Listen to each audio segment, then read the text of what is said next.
In college basketball, the term blue blood dates back many decades, used to describe the greatest and most storied programs. While there is some debate on a few other schools, through time 6 universities have consistently donned the blue blood title.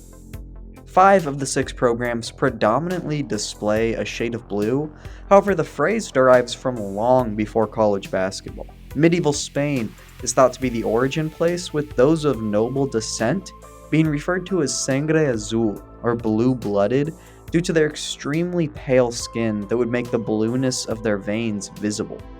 The term, standing for aristocracy, carried over to college basketball. The Blue Bloods are not the best teams of any given year or even decade. They're the ones born into long lines of tradition and success akin to royalty.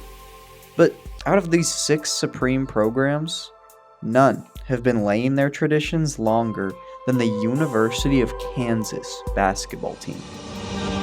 We've had one of the finest seasons in the history of championship basketball at the University of Kansas. And from a coach's standpoint, it's been most gratifying to have worked with one of the finest groups of boys in the United States.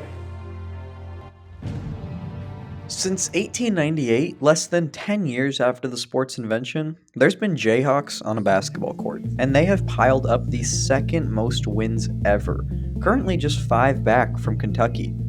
They also have the 3rd best winning percentage, with North Carolina edging them out as well. But that all just makes it more impressive that in less time, both those schools have more than double the amount of total head coaches as the Jayhawks. Through 126 years of basketball, only 8 men have taken the helm for the Sunflower State.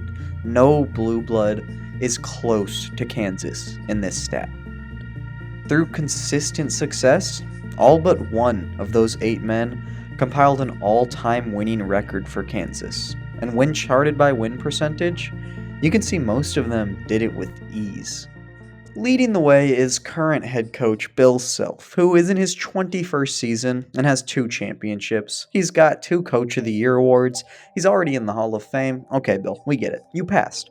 Self is currently just above the guy who coached before him, Roy Williams, who reached 4 Final Fours, though never won the big dance with the Jayhawks, instead choosing to go win 3 of them for North Carolina.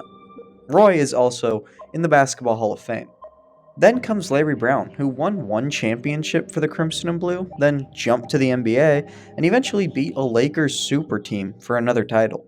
Brown's headline move at Kansas was recruiting superstar Danny Manning, which he did partly by, and this is 100% true, giving Manning's father an assistant coaching job. I swear, look it up. But the younger Manning led Kansas to that championship his senior year, so worth it. Larry Brown is also a Hall of Fame coach. Finally, we break chronological order with yet another Hall of Famer in Forrest Allen, who just refused to stop coaching, followed by a few more guys who aren't all-time greats, but were still very good at their job. No one stoops anywhere near a 500 record, except the one guy below it, the worst coach in Kansas basketball history. You may recognize the name.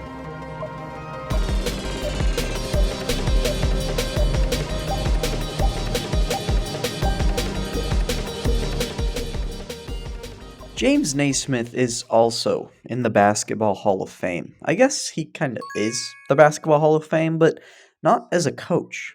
His hall pass says contributor. Inventing the sport will usually get you in somehow, but he wasn't even close to qualifying as a coach. How could the man who invented basketball not win at it? Look at a couple other popular pastimes. James Naismith is unique in that he's one of the only people who's kind of given full, undisputed credit for inventing a sport, but he has some close comparisons. Walter Camp is known as the father of American football and often receives a majority of the credits as its creator, rightfully so, he did a couple things. An amazing football coach, Camp led teams in 7 seasons between Yale and Stanford, including 1 year where he coached both teams, and he guided a number of notable football personalities. Funny enough, the most famous guy from any of these teams wasn't even a player. It was the team's student manager at Stanford, a kid named Herbert. Herbert would go on to land a pretty cushy job as the president of the United States. His last name was Hoover. Now, football in these times was a sport we would more closely recognize as smear the queer. It was sort of a mishmash of rugby and lawless violence, but it was 1888 when Walter Camp took up the head coaching job for Yale's football team. At the powerhouse college, Camp had more national championships than total losses, with 67 wins snuck in there. In year 1, 1888, his first attempt at coaching, Yale went 13-0, won the championship, and did not allow a single point on the season. No one scored against them. Just a couple of final game scores from that year, 76-0, 46-0, and 105-0. And all three of those were against the same poor team. You see, this seems like what you'd expect from a game's founding father being on the sidelines. A guy meddling in his own creation. Where would we be if Enro Rubik never became the first person to complete his own three-dimensional puzzle? Would he have even gone through and patenting the Rubik's Cube? To understand why basketball's maker didn't excel in his own creation, we need to know more about James Naismith, the person. A man obsessed with sports and always doing new things, Dr. Luther Golich was in a bit of a pickle. It was the winter of 1891, a particularly cold one in Massachusetts, where Golich was in charge of physical education at the International YMCA Training School. Coincidentally, this school was only about an hour drive north from Yale University, where Walter Camp was currently serving his third year as football coach. The drive may have taken a little longer than that because cars weren't old enough to drive a car yet, but Golich was in dire need of a new activity for his students, something that they could play indoors through the cold and snowy season, yet wasn't a dangerous injury causer. There was one particular class of hyper young men, many who played football in the fall and baseball in the spring to expel their energy. But in between, these boys sat indoors through the winter, antsy for some sort of adrenaline, with no games or sports that enticed them. So, like any good boss, Golich stuck this overly difficult problem on one of his employees, handing the wild class over to a bright, younger instructor, 30-year-old James Naismith. A calm and reserved, but intelligent man, Naismith took the order from his boss and tried to follow it as best he could. It was a problem that he and the whole staff had been dancing around for a while. What do we do with these kids? He had no idea just how far his solution to this seemingly trivial problem would go. Naismith was an orphan who was a respected athlete himself in many sports, despite his smaller stature. He competed through college, where he earned degrees in physical education and theology. Naismith was very close to enrolling in seminary to become a priest, but instead chose the phys ed side of things and came here to the YMCA training school. After another year of studying and playing football here, he was hired onto the school's staff as an instructor.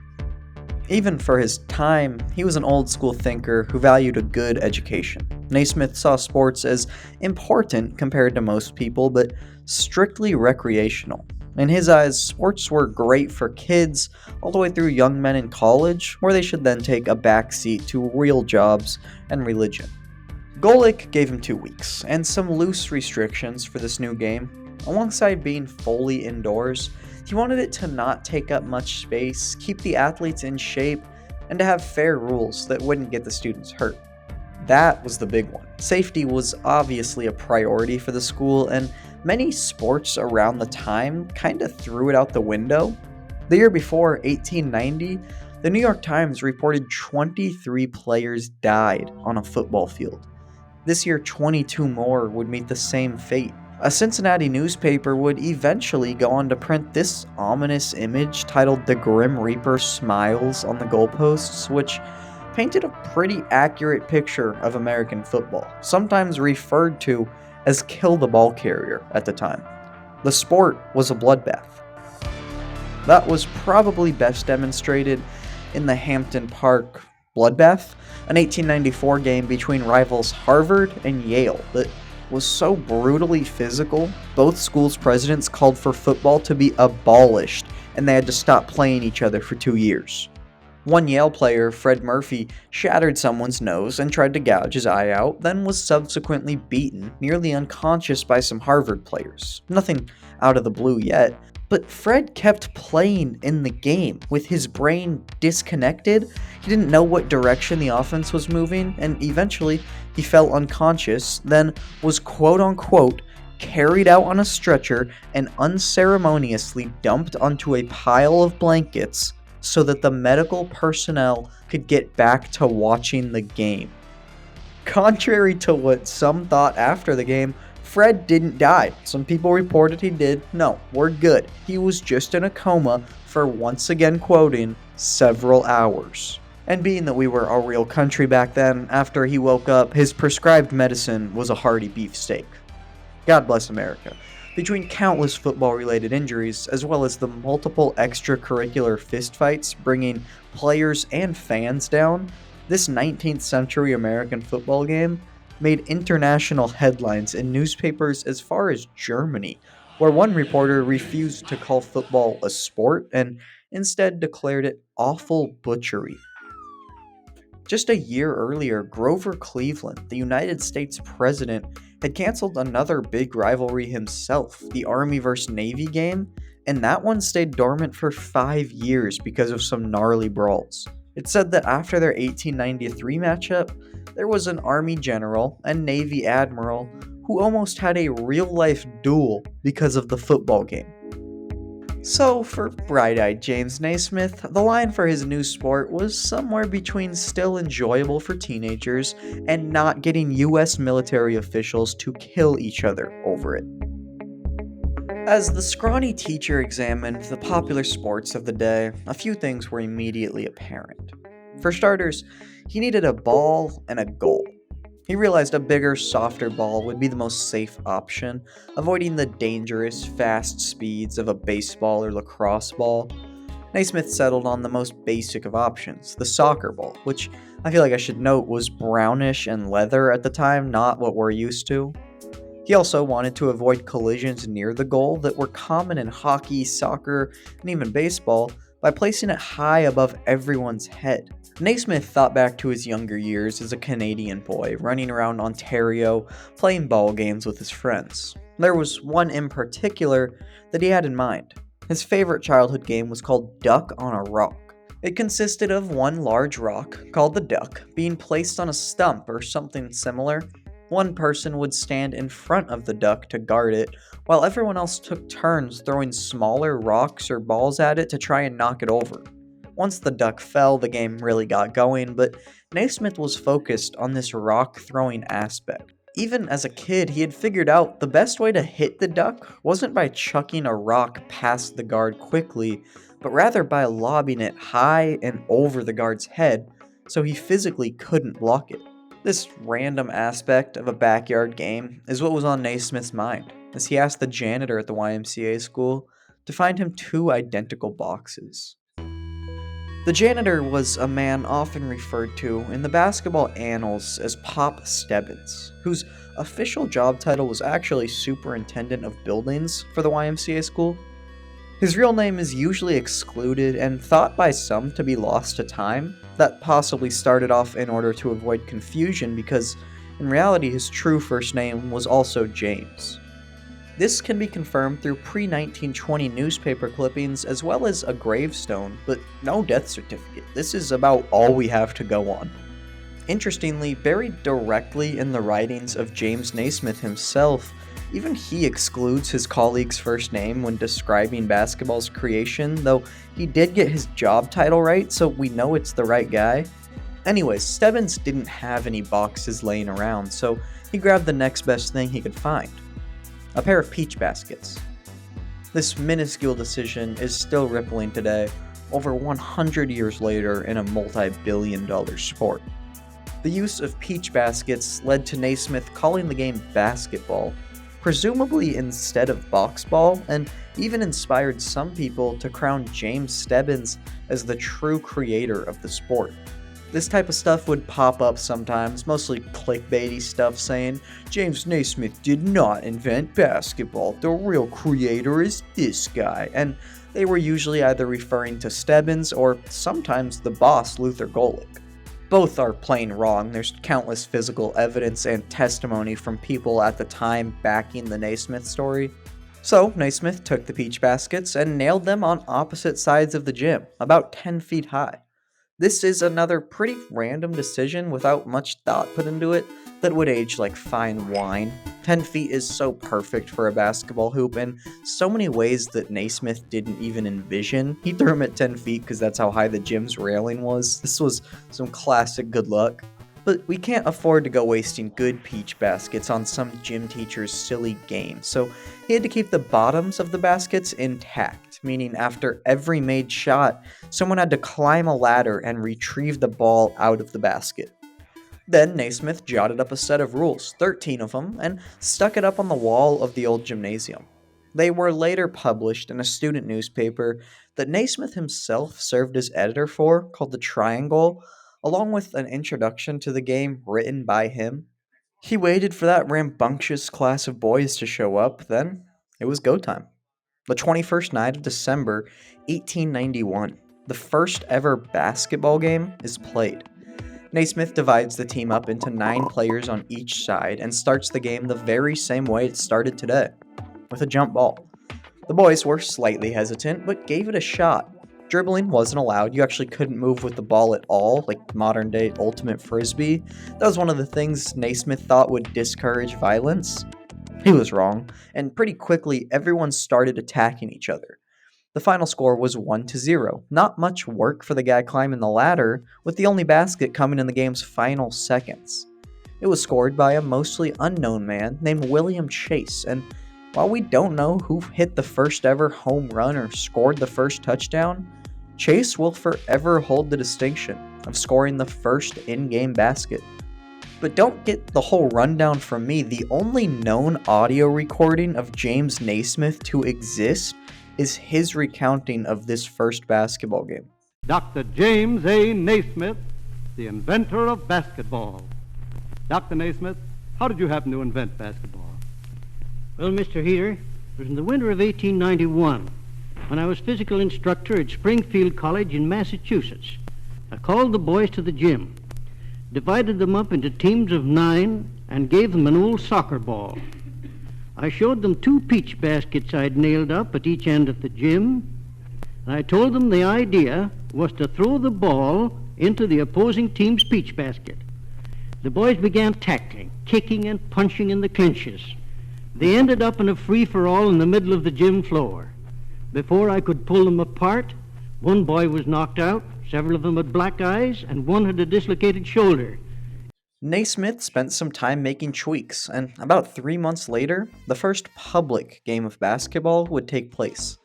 Over 200 people showed up to that same gym to watch the teachers take on the students in a live game. This image here shows the 9-man student team, along with James Naismith in the middle. This is just half of the students who played against each other in that first game, though it's unclear exactly how those teams were divided, and therefore all 18 of those original players are referred to as the first basketball team. As for the students v teachers, the students won, 5-1, big day for basketball history, second game ever, first public one, awesome stuff, but we need to appreciate something here. This newspaper from 1892 wrote about the game when it happened, and gave the name of every player involved.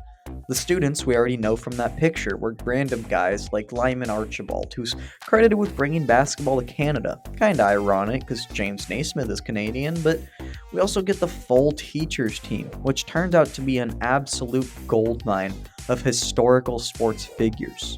To start, Naismith played in this game, making it one of, if not the only, recorded instance of him playing official basketball.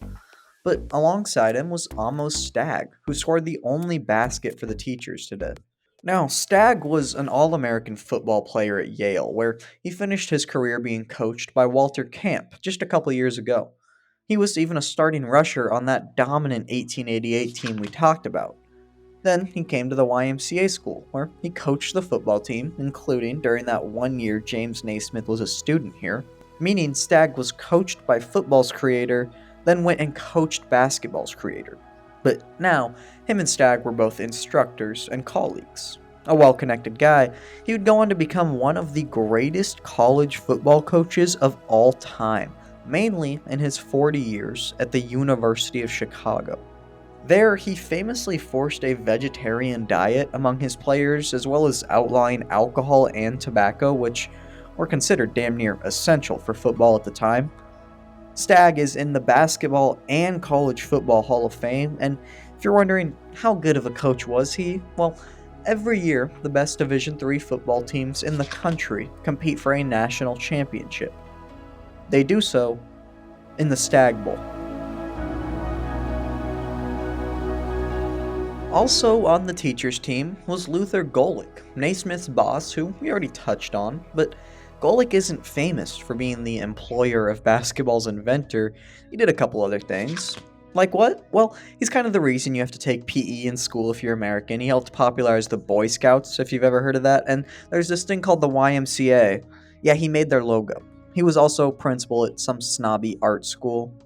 Pratt? Golick is known colloquially as the father of youth sports. So, not a worthless group of guys. And from there, it was set in stone. No one could stop the basketball machine if they wanted to.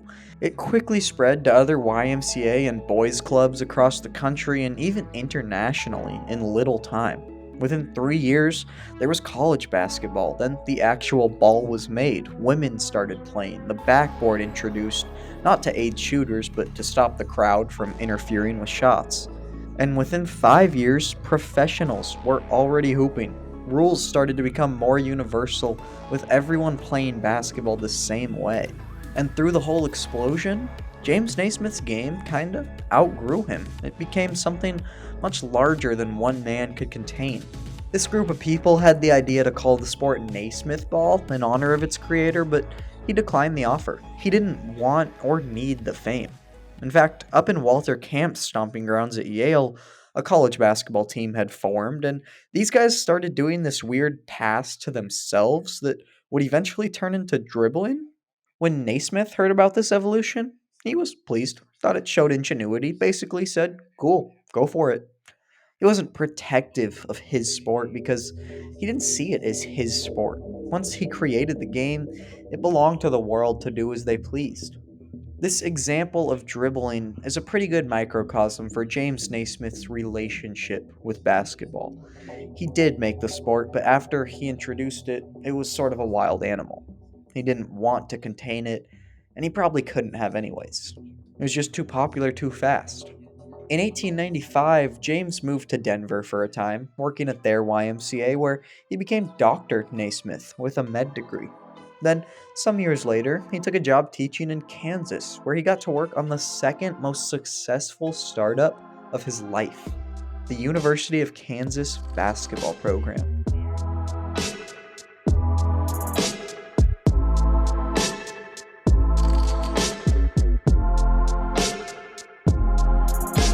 It's also worth noting that just after Naismith left the YMCA training school in Massachusetts, another anomaly took place there.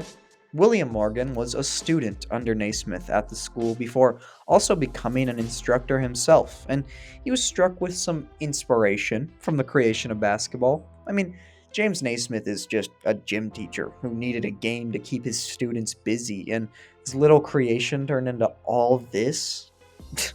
Come on, anyone could do that. At least that's what William Morgan thought. So in 1894, as he took a new job at a YMCA just across town, he got to work making his own sport. This weird keep the balloon off the floor type thing with a giant net sitting in the middle. It's called a Minto net. Does that ring a bell? No? Okay, yeah. He might have just been wrong. Creating a sport probably isn't for everyone. Oh, actually, someone just told him he should change the name. Have you heard of volleyball? Just 5 years after the creation of basketball, another YMCA teacher in the same town invented volleyball. Two of the most widely played and respected sports in the modern world originated less than a half marathon apart, and their creators were co-workers. But getting back to the path of Jim Naismith, he was hired at the University of Kansas as the PE instructor and chapel director, that theology degree still doing work. And early on, Naismith led the school in creating its first ever basketball team. Most colleges at the time didn't have one, and Kansas wasn't really the top national athletic powerhouse, but give it some time, who knows what could happen. It didn't go great for him. Unlike the sport of basketball, the Kansas team didn't take off right away. In Naismith's first year, the squad went 7-4, not a terrible record, but they were playing against literally local YMCA teams and gentlemen's clubs, and this was the best year he would ever have. There was no home stadium. Most of the games either took place in the local skating rink, an old barn, or the basement of Snow Hall, a University of Kansas building that's ceilings were 14 feet high. As Kansas kept playing basketball year after year, they kinda just kept getting worse. Naismith coached there for 9 years and only had 2 total winning seasons. Below average was just the norm. Ugly basketball, with the only notable aspect being that the creator happened to be on the sidelines. It makes sense. YMCAs deserve a lot of credit for the rapid spread of basketball, but quickly real colleges caught on and started creating their own teams. Obviously, Naismith, being the inventor, was a bit ahead of the curve. That's why Kansas basketball is so old, as I touched on in the intro, but within just a few years, other programs were already coming up and playing better than Kansas. There's no secret reason or explanation. They were getting beat, outplayed, and outcoached by better teams. One random fun story I want to throw in here. In the 1901 season, Kansas played a game against a club called Ajax AC, in which they walked off the court and forfeited in the middle of the game. It was thus marked as a 2-0 loss. Luckily, though, a surviving newspaper slip from the Kansas student paper that year carries the story of this mystery game. With hard fouls everywhere that more so mirrored football, James Naismith said, "Hold on, buddy. I invented this game. Those are not the rules. You're a bad referee. We're leaving," which is a rather overpowered trump card for him to pull. But the line that hits like a truck here is this one. Much of the rough playing might have been avoided had the game not been played on a dancing floor. Holding that to the end of the article is peak journalism. And then both teams danced together. Early basketball was a circus. In Naismith's final year of coaching, he would start to get the squad on some sort of track. It was another losing record, but a couple very important games took place this year that would set up a foundation for Kansas basketball. They played their first game against both Kansas State and Missouri this year, which would each go on to become program-defining rivalries in the Sunflower Showdown and the Border War, respectively.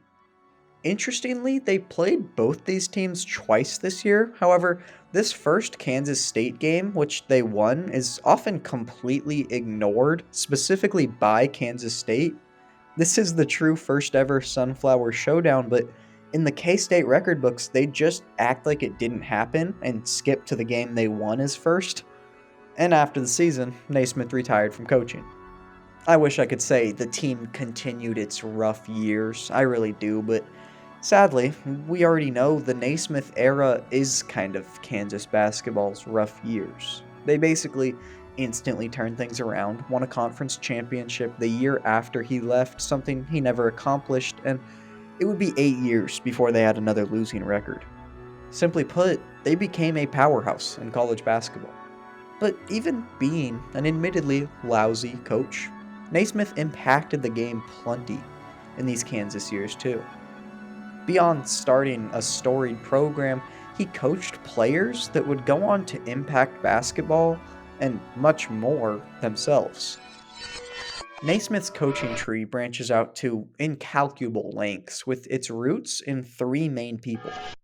First, there's Forrest Allen. Allen played for Naismith before being selected for the Kansas head coach job after him, and that's why you may recognize his name from the beginning of the video, but I really held out the good stuff there. See, when Allen decided to become a basketball coach, he told his mentor, James Naismith, and Naismith told him that basketball was not meant to have coaches. Allen didn't listen and would prove his mentor wrong, as he underwent a legendary coaching career where he would come to be known as the father of basketball coaching, revolutionizing the coach position. Allen coached at Kansas for a stupid 39 total years, and while the team was mediocre when he played on it under Naismith, they instantly became nothing short of excellent with him at the helm. He led through the invention of March Madness in 1939 and eventually won the Big Dance once, but also had two other pre-1939 teams that would go on to be retroactively selected as national champions for those years, bringing his total championships to 3. He won a crazy amount of games, coached in the Olympics, Hall of Famer, the works. Forrest had long ago gotten the nickname Fog for his booming foghorn-like voice. If you're familiar at all with modern Kansas basketball, they play in the Allen Fieldhouse, which, yeah, you know. And just having Fog Allen on your coaching tree is enough to extend it infinitely. Among so much, one of his branches includes recruiting and coaching Wilt Chamberlain, but another one is even better. Allen had a player named Dean Smith on his last championship team. Smith would go on to coach for North Carolina, becoming legendary in his own right, and notably coaching a guy named Michael Jordan in college. So you can draw a direct line from the creator of basketball to the game's best ever player 80 years down the line with just 2 degrees of separation. Naismith also coached Ernest Quigley, a Kansas hooper who would go on to become one of the greatest referees in all of sports history. He reffed college basketball for 40 years, March Madness and Olympic final games, as well as college football, 3 Rose Bowls, and 5 Harvard vs. Yale matchups. But his best sport might have been baseball, where he umped over 3,000 games and 6 World Series, including the 1919 Black Sox series. And finally, there's Walter Sutton, who I can't tell you much about, but he went from Kansas basketball to world-renowned biologist real quick, and he's known for this theory, which sounds just awesome. He could be the most important guy in this video, I'm not sure. But for having a losing record, a coaching tree like that isn't too rough. So to loop all this back to the basis of the video, let's answer the question: what made Naismith a bad coach? First of all, as we touched on, Naismith himself seemingly came to the conclusion that basketball didn't require coaches, which gives us insight into how much strategy he was probably dishing out at Kansas. It wasn't insanely uncommon to see reporters saying Naismith was outcoached in games, even in the earliest stages of basketball coaching. His philosophy of basketball, the way he saw the sport, was just different from other people's, and basketball ended up evolving more so into the game Fog Allen thought it was than what Naismith did. But also, for creating a sport, he wasn't the biggest sports fanatic. Remember, he supported sport for recreation and thought children should play, but his views on competitive and professional levels were mixed at best. He created this as a game for kids and maybe young adults.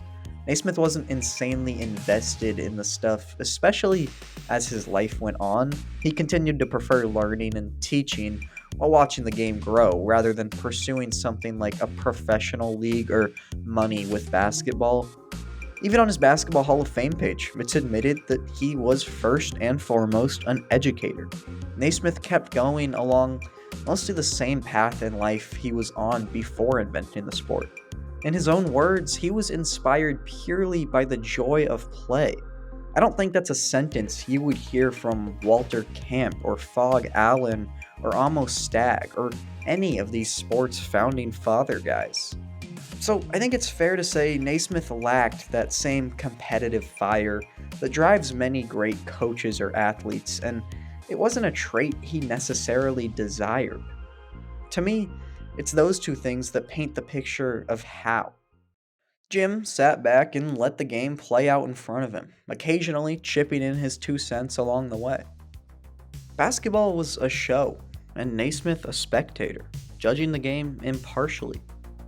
So I think what we got to accept is that just maybe James Naismith wasn't quite as in love with basketball as a lot of us are today. But basketball will always love James Naismith. You don't forget where you came from. Thank you.